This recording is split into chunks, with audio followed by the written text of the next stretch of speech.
Chapter चालू करने जा रहे हैं जिसका नाम है area related to circle. Okay, देखो यहाँ पे लिखा है एरिया रिलेटेड टू सर्कल। तो इस चैप्टर को समझने से पहले हमको कुछ चीज़ें याद आनी चाहिए। जैसे मैं लिख रहा हूँ यहाँ पे सर्कल, तो सर्कल के लिए मैं जानना चाहूँगा कि एरिया है, तो आपको पता होगा एरिया होता है पाई आर स्क्वायर। ठीक है, ऐसे ही सरकमफरेंस क्या होती है,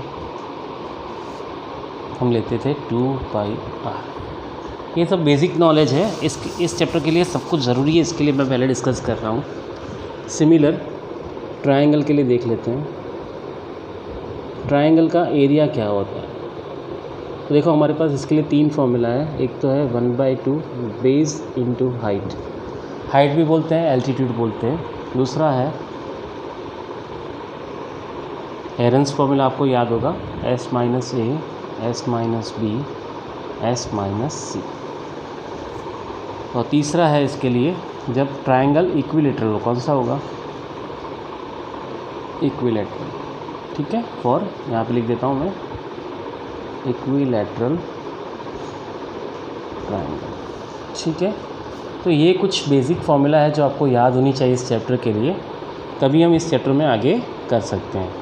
तो प्लीज़ इसको नोट डाउन कर लीजिए, जिससे हम इसको चैप्टर जब करेंगे तो आपको बहुत ईजी हो जाएगा। ठीक है, तो आई थिंक कि आपने नोट डाउन कर लिया है, तो मैं अभी आगे बढ़ रहा हूँ इसके लिए। देखिए अभी हमारा जो काम है इसमें, तो सबसे पहले मैं एक सर्कल ड्रॉ कर रहा हूँ। ओके, तो अभी आपको पता है कि इसका एरिया, आपको अभी बोल दोगे सर कि ये तो पाई आर स्क्वायर, क्योंकि इसकी मैंने क्या बोल रहा हूँ, रेडियस क्या है आर।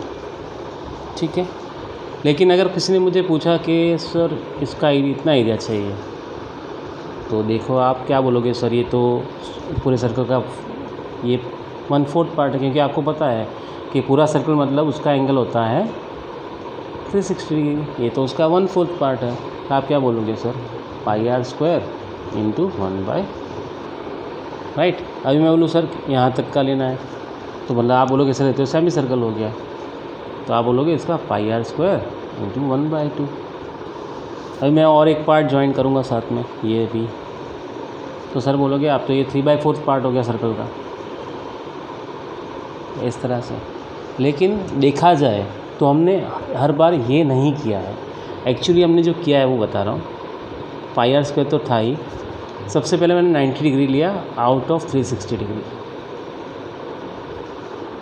ठीक है, इसके लिए इसको लिखा हमने therefore it's law like pi r square by 4।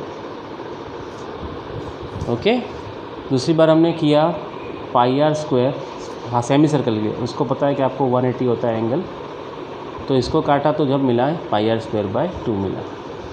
फिर हमने पाई आर स्क्वायर इंटू 270/360 लिखा, कट करने के बाद हमको ये मिला।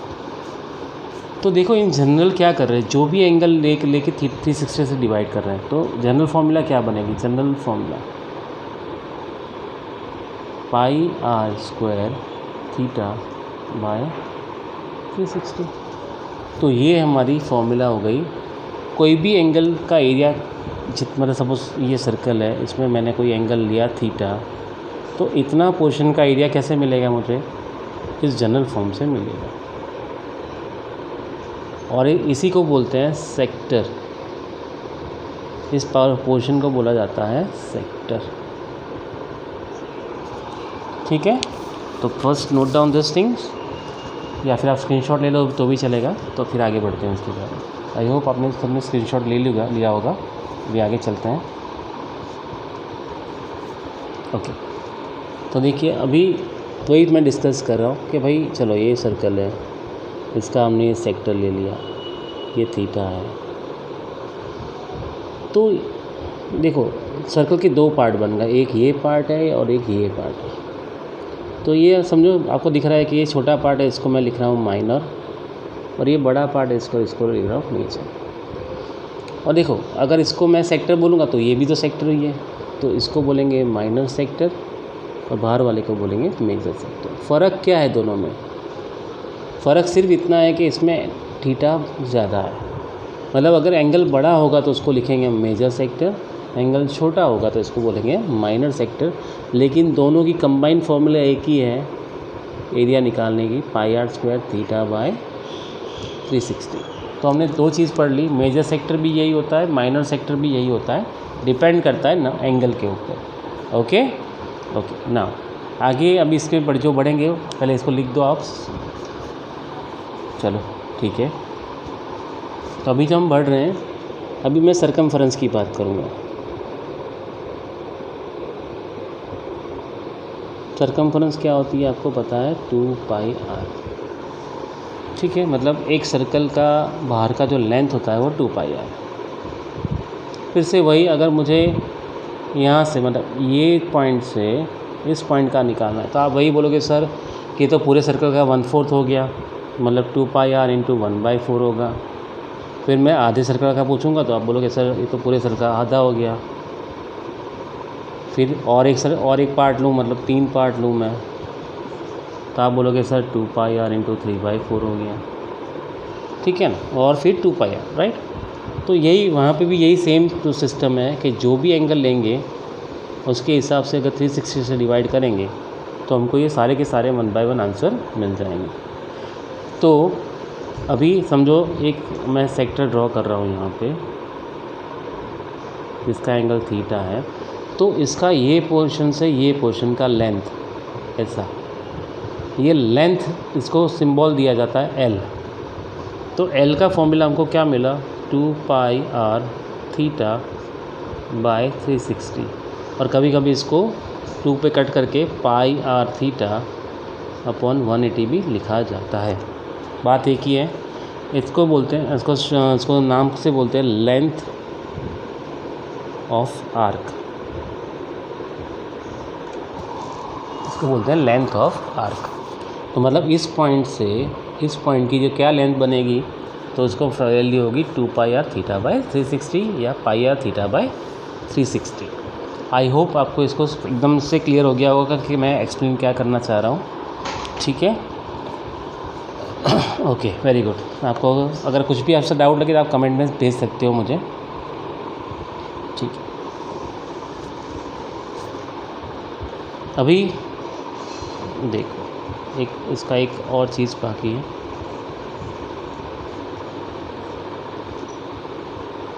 अब मैं यहाँ एक कॉर्ड बना रहा हूँ, ये एंगल थीटा है। ठीक है, तो मुझे सपोज़ इसका एरिया निकालना होगा तो कैसे निकालेंगे, और इस पार्ट को बोलते हैं सेगमेंट। ठीक है, ओके। तो आप देख के ही बता दोगे कि सर ये जो सेक्टर है उसमें से ट्रायंगल माइनस कर दो, तो वही करना है। ये सेगमेंट का एरिया क्या होगा, सेक्टर माइनस ट्रायंगल। अगर ये पूरे पोर्शन में से सर, इसको देखो यहाँ से हटा देता हूँ, इसको समझो, अगर मैंने इतना कट कर दिया तो क्या बचा, यही बचेगा ना, यही मिलेगा ना मुझे तो। ओके, तो सिमिलर तो हम क्या करेंगे, ये हमको एक कॉमन फॉर्मूला मिला, तो हम क्या करेंगे, अगर माइनर सेगमेंट निकालना है तो क्या करेंगे, major sector sorry minor sector minus triangle. Okay, और अगर हमको ये मिल गया और पूछा मेजर भी फाइंड करना है, मेजर सेगमेंट क्या मिलेगा, देखो तो उसमें ट्रायंगल नहीं माइनस कर सकते ना, वो तो अंदर है उसके साथ में है। तो देखो ये इतना पोर्शन जो है ना, ये जो दिखा रहा हूँ मैं, वो माइनर सेगमेंट है। तो उसके ऊपर का जो यहाँ से मिलके ये पूरा ये हो गया मेजर सेगमेंट। तो हम क्या करेंगे, सर्कल में से माइनस कर देंगे माइनर सेगमेंट को। ठीक है, तो सर्कल का एरिया आपको पता है पाई आर स्क्वायर, और उसका एरिया आप इसमें से निकालोगे आप। तो इस तरह से इस चैप्टर में आपको न्यूमेरिकल्स आने वाले हैं। ठीक है, आई होप कि आपको ये बेसिक जो आइडिया मैं दे रहा हूँ आपको क्लियर हो चुका होगा। तो इसके हिसाब से हम आगे बढ़ेंगे। ठीक है, ओके। नाउ एक चीज़ और है इस theoretical point of view. Theoretical point of view एक चीज़ क्या है कि देखो, हमने सेक्टर का फॉर्मूला निकाला, पाई आर स्क्वायर थीटा बाय 360 और लेंथ ऑफ आर्क का मैंने निकाला 2 पाई r थीटा बाय 360। अभी इन दोनों के बीच में रिलेशन देखते हैं, तो मैं इसको शॉर्ट फॉर्म में s लिख रहा हूँ अभी टेम्पररी, और इसको l लिख रहा हूँ, ठीक है। तो देखो एस एल में ऐसा क्या नहीं है जो यहाँ पे है, तो देखो यहाँ पे चेंज, मैं इसको थोड़ा मॉडिफाइड कर रहा हूँ, 2 into pi r into theta by 360, ठीक है। और इसको देखो तो ये pi r square into theta by 360। तो देखो ये पोर्शन यहाँ पे है, पाई है, देखो यहाँ पे 2 नहीं है, तो एक 2 निकालना पड़ेगा, इस 2 को हटाना पड़ेगा और एक r ऐड करना होगा। तो मतलब जो भी लेंथ की फॉर्मूला है उसको 2 से डिवाइड करें और r से मल्टीप्लाई करें, ठीक है। तो हमको क्या मिल जाएगा, देखो इसको अगर मैं, देखो इस पूरे फॉर्मूला को मैं अभी कर रहा हूँ, देखो इज इक्वल टू क्या होगा, देखो 2 पाई r थीटा बाय 360 इंटू क्या करना है, इंटू r बाय 2, ठीक है। तो देखो 2 कट गया और देखो बन गया पाई आर स्क्वायर थीटा बाय 360। तो ये क्या बन जाएगा, देखो अभी इसके हिसाब से, तो इसके हिसाब से मेरा s जो बन जाएगा l इंटू आर बाय 2 बन जाएगा, और इसको क्या लिख सकते हैं 1/2 l इंटू आर। तो ये है relation s is equal to 1/2 l into r, ठीक है। ये सब कुछ आपको यूज़ करने की ज़रूरत पड़ेगी, इसके लिए मैं आपको बता रहा हूँ। तो होप कि आपको जो भी मैंने इजीली एकदम डिटेल में गया हूँ इसको बताने के लिए, तो आपको क्लियर हो चुका होगा। इसका स्क्रीनशॉट ले लीजिए फटाफट और इसको नोट डाउन करके रखिएगा, ओके या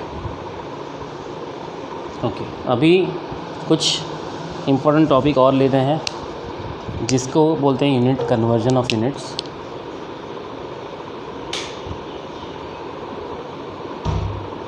अभी बोलोगे सर ये तो हमको आता है, क्या सर क्यों पढ़ा रहे हो, तो देखो बहुत सिंपल सा है, 1 मीटर इक्वल्स टू 100 सेंटीमीटर।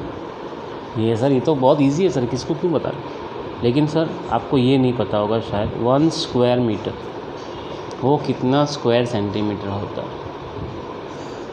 तो सिंपल याद रखना, ये होता है 10,000 स्क्वायर सेंटीमीटर। ये चीज़ बताने के लिए, क्योंकि कभी ज़रूरत पड़ेगी कहाँ पे कहाँ यूज़ हो जाए, इसके लिए मैंने आपको पहले बता दिया कि 1 स्क्वायर मीटर होता है 10,000 स्क्वायर सेंटीमीटर, ठीक है। तो आपने ये सब कुछ ठीक से नोट डाउन कर लिया होगा, आपको एक बार इसको पूरे से रिकैप करिएगा तो आपको सब कुछ समझ में आ जाएगा। और फिर भी अगर आपको डाउट है तो आप उसमें कमेंट बॉक्स में आप मुझे लिख सकते हो। Thank you so much.